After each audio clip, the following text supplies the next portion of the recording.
नमस्कार, जोहार। आप सभी कैसे हैं? मेरे ख़्याल में आप सभी बहुत अच्छे होंगे और स्वस्थ भी होंगे। आप सभी जो जो भी एस्पिरेंट्स जेपीएससी प्रीलिम्स 2026 की तैयारी कर रहे हैं, उसके लिए एमसीक्यू रिविज़न सीरीज़ है ये। इसमें हम लोग अभी छोटा नागपुर काश्तकारी अधिनियम और एसपीटी एक्ट के तहत जो भी क्वेश्चंस आते हैं, उसके 5-6 इम्पोर्टेंट क्वेश्चंस हम लोग देखेंगे। तो जुड़े रहिए मेरे साथ पूरे वीडियो तक, है ना? और लाइक कीजिए, शेयर कीजिए अपने दोस्तों के बीच, और अभी तक आपने सब्सक्राइब नहीं किया तो चैनल को सब्सक्राइब कीजिए दोस्तों। तो चलिए, इसी के तहत आज का पहला क्वेश्चन लेते हैं। इसमें है, छोटा नागपुर काश्तकारी अधिनियम 1908 के अंतर्गत प्रयोज्यता संबंधी प्रावधान किस धारा में उल्लेखित है? ये प्रयोज्यता का मतलब अगर आप समझ जाएंगे तो इसका आंसर कर पाएंगे। ऑप्शन ए है धारा 2, ऑप्शन बी है धारा 1, ऑप्शन सी है धारा 4 और ऑप्शन डी है धारा 3। तो इसका जो राइट आंसर होगा दोस्तों वो क्या हो जाएगा? धारा 1। Option B is the right answer, धारा 1, है ना? अब आइए इसका एक्सप्लेनेशन देखते हैं तो आपको क्लियर हो जाएगा कि ऐसा क्यों है। देखिए, प्रयोज्यता का मतलब होता है कि इन क्षेत्रों में लागू है, तो इसका प्रावधान किस में किया गया है यही आपको बताना था। तो बिरसा मुंडा के नेतृत्व में जनजातीय भूमि और गैर आदिवासियों को हस्तांतरित करने के खिलाफ हुए लोकप्रिय आदिवासी आंदोलन के परिणाम स्वरूप हमारे पास क्या आया है? अंग्रेजों ने हमारे लिए छोटा नागपुर काश्तकारी अधिनियम 1908 को लागू किया। उसके बाद धारा 1 के 2 के तहत अगर आप इस अधिनियम को देखते हैं तो वहाँ पर प्रयोज्यता निर्दिष्ट की गई है, जिसमें उल्लिखित है कि यह जो अधिनियम है, सीएनटी एक्ट है, वो कोल्हान प्रमंडल में, जिसकी जो मुख्यालय है चाईबासा, उत्तरी छोटा नागपुर प्रमंडल, मुख्यालय जो है हजारीबाग, दक्षिणी छोटा नागपुर प्रमंडल, मुख्यालय इसका कहाँ है? रांची, और पलामू प्रमंडल जिसका मुख्यालय है मेदिनीनगर। यानी कि झारखंड के 5 प्रमंडलों में से एक प्रमंडल को आप छोड़ दीजिए, संथाल परगना को, जहाँ पर एसपीटी लागू है, बाद बाकी सभी क्षेत्रों में सीएनटी एक्ट लागू होगा। अतः ऑप्शन बी सही होना चाहिए, राइट? तो धारा 1 धारा 1 में ही ये लिखा हुआ है ना, धारा 1 में ही लिखा हुआ है ये। नेक्स्ट चलते हैं, क्वेश्चन नंबर 2 लेते हैं। क्वेश्चन नंबर 2 में क्या है?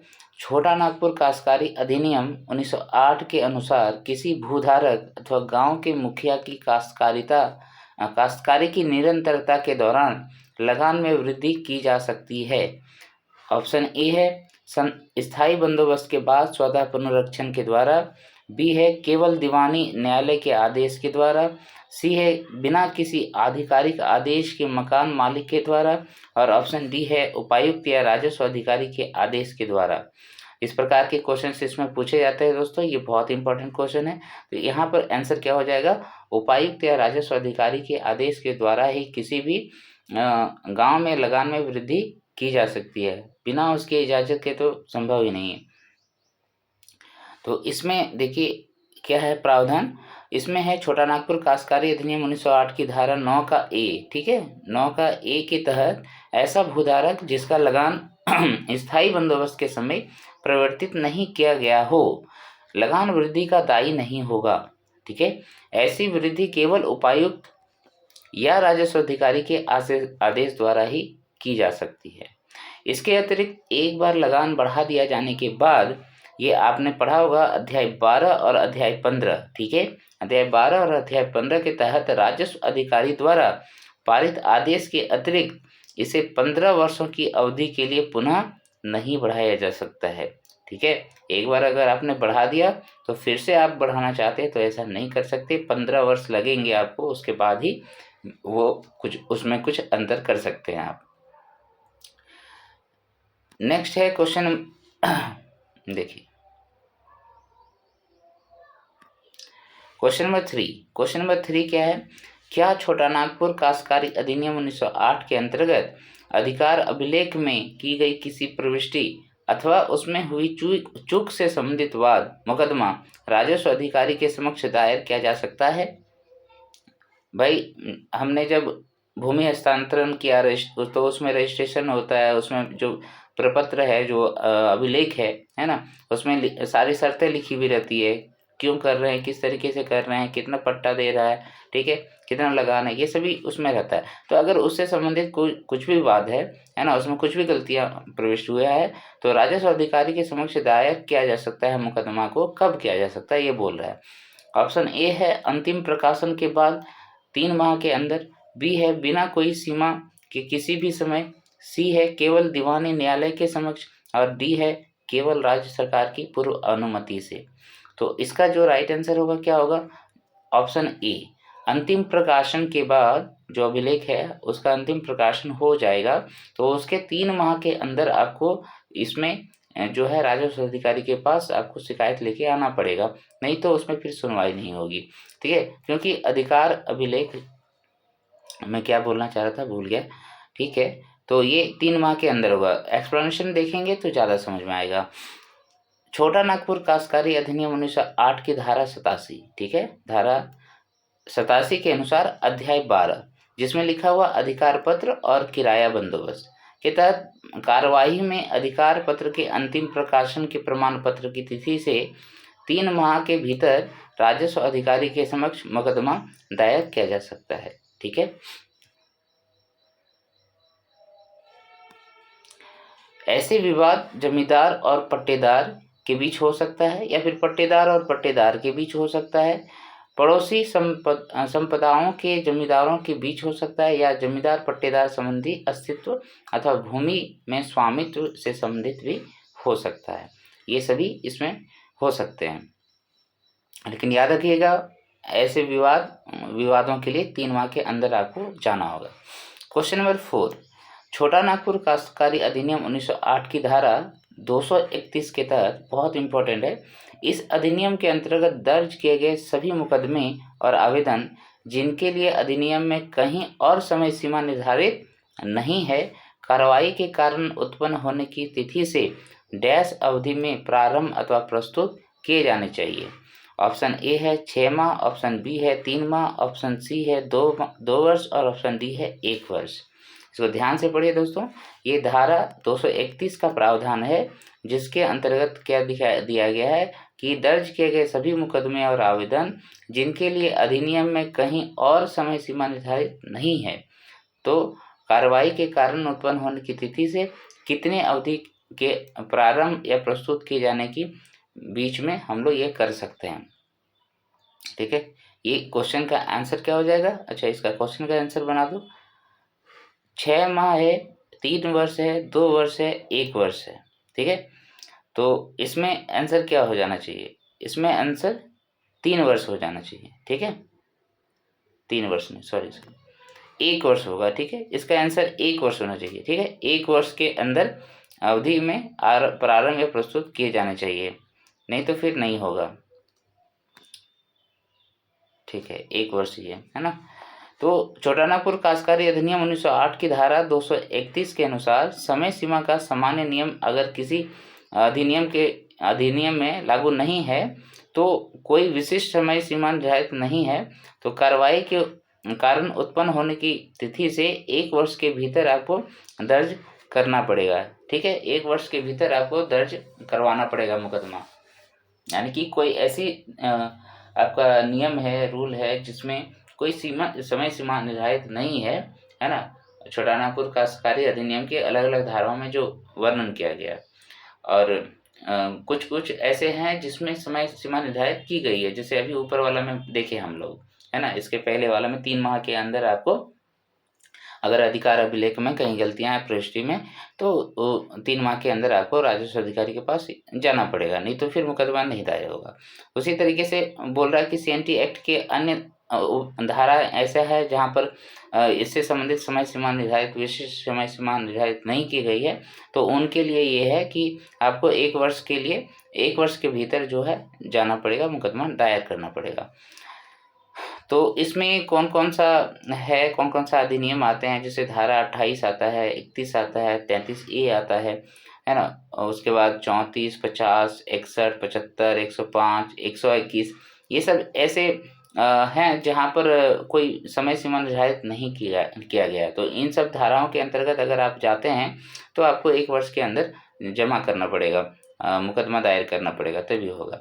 चलिए क्वेश्चन नंबर 5 देखते हैं। 5 में क्या है, संथाल परगना काश्तकारी अधिनियम 1949 के तहत किसी खास ग्राम के ग्राम प्रधान की नियुक्ति के लिए आवेदन निम्नलिखित कार्यालय में दाखिल किया जा सकता है। ये भी वेरी वेरी इंपॉर्टेंट क्वेश्चन है। तो संथाल परगना काश्तकारी अधिनियम में ऑप्शन ए दिया है उप विभागीय अधिकारी, बी है अनुमंडल अधिकारी, सी है राजस्व अधिकारी, डी है उपायुक्त। तो किसके पास खास ग्राम के लिए हम लोग आवेदन लेके जाते हैं, तो उपायुक्त के पास लेके जाते हैं। Option D is the right answer. Next इसमें हम लोग व्याख्या थोड़ा देख लेते हैं तो समझ में आ जाएगा कि एसपीटी एक्ट 1949 की धारा 5, ठीक है, कौन सा धारा में है, धारा 5 के तहत किसी खास ग्राम के ग्राम प्रधान की नियुक्ति के लिए जमाबंदी रैयतों के कम से कम कितना 2/3 की सहमति चाहिए और खास ग्राम के रैयत या भू स्वत्ताधारी द्वारा आवेदन दाखिल किया जा सकता है। ठीक है, तो उपायुक्त के पास जो हम आवेदन लेके जाएंगे तो कौन कौन लेके जा सकता है, एक तो रैयत लेके जा सकता है और दूसरा जो भूधारक होता है वो भी जा सकता है, या फिर भूस्वामी बोलो यहाँ पर, है ना, भूस्वामी और रैयत दोनों कहाँ लेके जाएगा अपना आवेदन, उपायुक्त के पास कि ये खास ग्राम है, इसमें नियुक्ति की जरूरत है। ठीक है, ग्राम प्रधान की नियुक्ति की जरूरत है, ये लेके जाएगा। और जब नियुक्ति करेगा तो जो हमारा रैयत होगा, जमाबंदी रैयत बोलो, है ना, उसका कितना चाहिए, 2/3 भाग बहुमत चाहिए। ठीक है, 2/3 भाग बहुमत चाहिए। तो इस आवेदन को जो है उपायुक्त के समक्ष प्रस्तुत किया जाता है। राइट, ठीक है, चलिए next question number 6। Santhal Pargana काश्तकारी अधिनियम 1949 के तहत विशिष्ट कारणों से लगान में कमी का उल्लेख किया गया है। ऑप्शन ए है धारा 50, ऑप्शन बी है धारा 42, ऑप्शन सी है धारा 27, ऑप्शन डी है धारा 33। इसमें क्या बोला है, विशिष्ट कारणों से लगान में कमी का बात कर रहा है। कमी का उल्लेख किस में किया गया है, तो ये धारा 50 में किया गया है। किस में किया गया है, धारा 50 में किया गया है कमी का बात। ठीक है, कमी का बात धारा 50 में किया गया है। तो इसमें देखिए व्याख्या में क्या है कि धारा एसपीटी एक्ट की धारा 50 में विशिष्ट कारणों से लगान में कमी से संबंधित नियम बनाए गए हैं। यदि राज्य सरकार उपायुक्त को अधिकृत करती है, कौन करेगा, राज्य सरकार, है ना, तो लगान में कमी वगैरह या फिर वृद्धि करना है तो राज्य सरकार का अनुमति से ही होता है। तो राज्य सरकार क्या करता है, किसी को अधिकृत करता है, किसी को निरूपित करता है कि भाई आप कर सकते हो ऐसा। तो वह किसी क्षेत्र, ग्राम या भूमि किसी वर्ग में दर्ज रैयतों की भूमि की लगान विशेष कारणों के आधार पर कम कर सकता है। उसका कारण क्या क्या दिया हुआ ये देख लीजिए, ये भी इम्पोर्टेंट है। तो अब किन परिस्थितियों में लगान की कमी देखी जा सकती है। पहला है कि रैयत की गलती के बिना, यानी कि रैयत ने कोई गलती नहीं किया लेकिन उसका मृदा जो है स्थायी क्षरण हो रहा है उस मृदा का, तब ये ऐसा कर सकते हैं। आपने वृद्धि के समय देखा होगा कि रैयत यदि कोई गलती करता है, अपना भूमि का नाश कर रहा है, तो वैसे कंडीशन में उसका लगान बढ़ाया जा सकता है या फिर उसको रैयत पद से हटाया जा सकता है, ऐसा था ना। तो वही बात बोल रहा है कि रैयत अगर कोई गलती नहीं करता है फिर भी अगर मृदा का स्थायी क्षरण हो रहा है तो वहाँ पर लगान कमी करने की जरूरत है। दूसरा है कि निर्धारित अवधि के भीतर सिंचाई व्यवस्था बनाए रखने में भूस्वामित्व की विफलता, उसमें देखियो एक प्रावधान दिया था ना कि सिंचाई की व्यवस्था उसको करना पड़ेगा भूस्वामी को, लेकिन अगर उसने समय सीमा के अंदर उसने नहीं किया है तो फिर उसको उसके लगान में कमी कर दी जाएगी रैयत का। तो वर्तमान लगान अवधि के दौरान मुख्य खाद्य फसलों की औसत स्थानीय कीमतों में गिरावट। अब जो वो खेती कर रहा है, फसल कर रहा है, उस खेत में अगर उससे संबंधित बाजार में मूल्यों की कमी हो जाती है तब भी हमें क्या करना पड़ेगा, लगान में कमी करना पड़ेगा। ठीक है, तो ये सारे प्रावधान थे जिसके अंतर्गत जो है हम लोग लगान में कमी देख सकते थे और ये धारा 50 में लिखा हुआ है। ठीक है, धारा 50 में लिखा हुआ है। क्वेश्चन नंबर 7 क्या है, भूमि अधिग्रहण, पुनर्वास और पुनर्स्थापना में उचित प्रतिकर और पारदर्शिता का अधिकार झारखंड संशोधन अधिनियम 2017 प्रवर्तित हुआ, कब हुआ। ऑप्शन ए है 2017, ऑप्शन बी है 2018, बी 2018, सी है 2014 और डी है 2013। तो इसका राइट आंसर क्या होगा, इसका राइट आंसर होगा 2014। ठीक है, 2014 में ही ये मतलब कानून लागू होना शुरू हो गया। यानी वो समय निर्धारित करता है ना, मान लो कि 2017 में ये पारदर्शिता कानून लाया गया, लेकिन उसने कहा ना कि इस समय से ये लागू होगा, तो वही बात है 2014 से लागू होगा। भूमि अधिग्रहण, पुनर्वास और पुनर्स्थापन में उचित प्रतिकर और पारदर्शिता का अधिकार 2017 में लाया था। तो उसके अनुसार यहाँ पर देखिए एक्सप्लेनेशन देखेंगे तो ज़्यादा समझ में आ जाएगा। क्या मैं क्वेश्चन छोड़ दिया था? नहीं, ठीक है। तो देखिए यहाँ पर कि भूमि अधिग्रहण, पुनर्वास और पुनर्स्थापन में उचित प्रतिकर और पारदर्शिता का अधिकार, जिसको झारखंड संशोधन अधिनियम 2017 कहते हैं, संक्षिप्त शीर्षक और प्रवर्तन खंड के अनुसार यद्यपि अधिनियम 2017 में अधिनियमित किया गया था, लेकिन इसे 1 जनवरी 2014 से प्रभावी माना जाता था, है ना। तो यही क्वेश्चन यहाँ पर पूछा गया था, तो ये याद रहेगा। भूमि अधिग्रहण, पुनर्वास और पुनर्स्थापन में उचित प्रतिकर और पारदर्शिता का अधिकार, जिसको झारखंड संशोधन अधिनियम 2017 कहते हैं, ठीक है, उसका जो प्रभावी माना गया है वो 1 जनवरी 2014 से माना गया। नेक्स्ट है क्वेश्चन नंबर 8, संथाल परगना काश्तकारी अधिनियम 1949 के तहत खास ग्राम का अर्थ क्या है? तो आपने देखा था अभी कि ग्राम प्रधान की नियुक्ति जो होता है उपायुक्त के बेस पे होता है, और खास ग्राम इसमें क्या है, यहाँ एसपीटी में खास ग्राम पूछा है। तो देखिए खास ग्राम कैसा क्या होगा, ऑप्शंस, ये सब डेफिनेशन का क्वेश्चन है। ऐसा ग्राम जिसमें भूमि प्रत्यक्ष रूप से राज्य सरकार के अधीन हो, ये तो नहीं होगा। ऑप्शन बी है ऐसा ग्राम जिसमें कोई मूल रैयत नहीं है और ना ही कोई ग्राम प्रधान है। ऑप्शन सी है ऐसा ग्राम जिनमें केवल गैर निवासी रैयत रहते हैं। ऑप्शन डी है ऐसा ग्राम जिसे नगर पालिका कानून के तहत अधिसूचित क्षेत्र घोषित किया गया हो। तो इसमें जो आंसर होगा वो क्या हो जाएगा, ये ऑप्शन बी राइट आंसर हो जाएगा।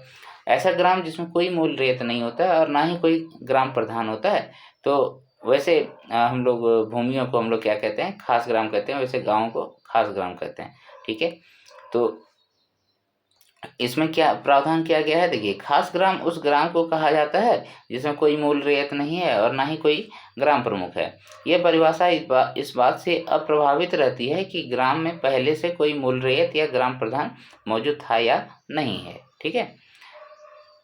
करेंटली क्या पोजीशन है वो आपका बताना है। ये है क्वेश्चन नंबर 9, बिरसा कृषि विश्वविद्यालय, आपने नाम सुना होगा, कांके रांची को किस वर्ष विश्वविद्यालय का दर्जा प्राप्त हुआ? ठीक है, ये तो पहले से मौजूद था, लेकिन किस वर्ष विश्वविद्यालय का दर्जा प्राप्त हुआ ये आपको बताना है।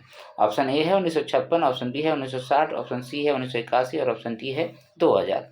तो बिरसा कृषि विश्वविद्यालय हम लोग इसको जानते हैं 1981 में बना था, ठीक है, यही आंसर रहता है। था पहले से, लेकिन इसको विश्वविद्यालय जो है बाद में बनाया गया 1981 में, और नाम भी चेंज हुआ था इसका। तो ये आप याद रखिएगा, BAU जिसको हम लोग बोलते हैं, है ना, इसकी स्थापना 1981 में हुई थी। तो यहाँ देखिए इसका जो BAU जो है उसको वर्ष 1956 में बिरसा कृषि महाविद्यालय के रूप में बनाई गई थी, ठीक है, बिरसा कृषि महाविद्यालय के रूप में 1956 में ही बनाई गई थी। बाद में इसे वर्ष 1981 में विश्वविद्यालय का दर्जा दिया गया था। इस विश्वविद्यालय की स्थापना 26 जून 1981 को तत्कालीन प्रधानमंत्री इंदिरा गांधी द्वारा औपचारिक उद्घाटन के पश्चात की गई थी। यह झारखंड का एकमात्र कृषि विश्वविद्यालय है। और पिछले बार जो है इससे संबंधित एक प्रश्न था ना JPSC में, इसमें किस प्रकार की पढ़ाई होती है। वैज्ञानिक एवं औद्योगिक अनुसंधान परिषद CSIR की एक घटक प्रयोगशाला केंद्रीय खनन एवं ईंधन अनुसंधान संस्थान झारखंड के किस शहर में स्थित है? तो केंद्रीय खनन एवं ईंधन, तो खनन से संबंधित जैसे ही रहता है तो कोयला नगरी दिमाग में आ जाता है, यही ना। तो ऑप्शन ए में था रांची, बी में था जमशेदपुर, सी में था धनबाद और डी में था बोकारो। तो आप यहाँ आंसर क्या करेंगे, धनबाद। धनबाद में ही है केंद्रीय खनन एवं ईंधन अनुसंधान संस्थान। देखिए केंद्रीय खनन एवं ईंधन अनुसंधान संस्थान जो है CSIR और CIMFR, ठीक है, जिसे पहले केंद्रीय खनन अनुसंधान संस्थान CMRI और केंद्रीय ईंधन अनुसंधान संस्थान CFRI के नाम से जाना जाता था, झारखंड के धनबाद में स्थित है। दो अलग अलग नामों से इसको हम लोग जानते थे, केंद्रीय खनन के लिए और ईंधन अनुसंधान के लिए, ठीक है। और अभी क्या कर दिया गया है, यह वैज्ञानिक और औद्योगिक अनुसंधान परिषद जो CSIR है हमारे भारत का, उसका एक घटक प्रयोगशाला के रूप में यहाँ कार्य करता है, जो भारत का सबसे बड़ा स्वायत्त सरकारी अनुसंधान एवं विकास संगठन है। ठीक है, सबसे बड़ा है ये भारत में स्वायत्त सरकारी अनुसंधान एवं विकास संगठन है। तो इस प्रकार से दोस्तों आज का भी 10 प्रश्नों का संग्रह जो था वो समाप्त हो गया।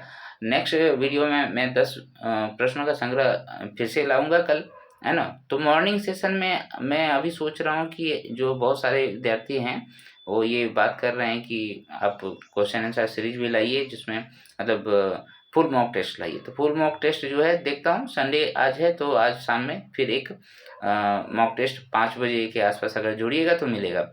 ठीक है दोस्तों, मिलते हैं नेक्स्ट वीडियो में, तब तक के लिए नमस्कार, जय हिंद, जोहार।